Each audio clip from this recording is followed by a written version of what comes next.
இன்றைக்கி நம்ம வீட்டில் ரொம்ப சிம்பிளான ஈஸியான ரெசிபி தேங்காய் பால் சாதம் எப்படி பண்ணுறதுன்னு பார்க்கலாம். அடுப்பு பற்ற வச்சு ஒரு குக்கர் வச்சிட்டோம். அதில் ஒரு 2 ஸ்பூன் தேங்காய் எண்ணெய் ஊற்றிக்கலாம். தேங்காய் எண்ணெய் ஊற்றி பாருங்கள், சூப்பராக இருக்கும் தேங்காய் பால் சாதம். ஒரு 2 ஸ்பூன் ஊற்றிக்கலாம். நெய் 1 ஸ்பூன் ஊற்றிக்கலாம். இப்போது இது நல்லா சூடானதும் 1 ஸ்பூன் சோம்பு,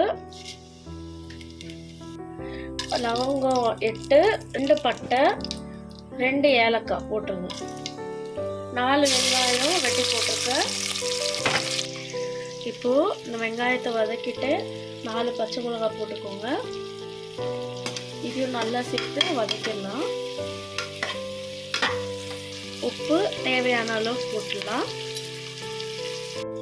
கேப்பில் நம்ம 1.5 தேங்காய் அப்படி எடுத்தோன்னா மூடி எடுத்தோன்னா துருவிட்டு பால் தனியாக எடுத்து வச்சுக்கணும். நமக்கு ஒரு ஆளாக்குக்கு 2 கப் தேங்காய் பால் தேவைப்படும். நம்ம 3 ஆளாக்கு அரிசி ஊற வச்சுருக்கோம் 20 மினிட்ஸ்க்கு. அதுக்கேற்ற மாதிரி 6 கப் தேங்காய் பால் எடுத்து வச்சுக்கோங்க.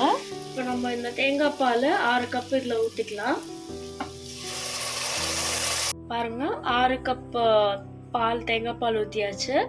தேங்காய் பால் பத்தலை, 5 கப்பு 5 கப் தான் வந்திருக்கு அப்படின்னா நீங்கள் மிச்சம் வெறும் தண்ணி கூட ஊற்றிடலாம்.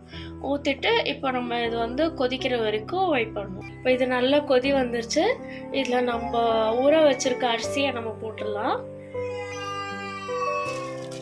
இப்போ நம்ம இது க்ளோஸ் பண்ணிவிட்டு ஒரு விசில் போட்டுக்கலாம். இப்போது ஒரு விசில் ஆஃப் பண்ணியாச்சு. அவை கூட இறங்கிடுச்சு. நம்ம இப்போ செக் பண்ணி பார்க்கலாம். சூப்பராக ரெடி ஆகிருக்கு பாருங்க. இப்போ தேங்காய் பால் சாதம் சூப்பராக வந்திருக்கு. இதை நீங்களும் ட்ரை பண்ணி எப்படி வந்திருக்கு அப்படின்னு கமெண்ட்டில் சொல்லிடுங்க.